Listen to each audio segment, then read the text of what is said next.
வணக்கம். எம்ஜிஆர் அவர்கள் சத்துணவு திட்டத்தை ஆரம்பித்து சொன்ன வார்த்தை ஒரே வரிதான். ஒரு குழந்தைக்கு பசிக்காமல் கல்வி கற்பது அந்த குழந்தையின் வாழ்க்கையில் பெரிய வெற்றி அப்படின்னு சொன்னார்.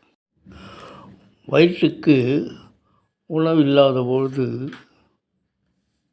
செவிக்கு உணவிட வேண்டும்.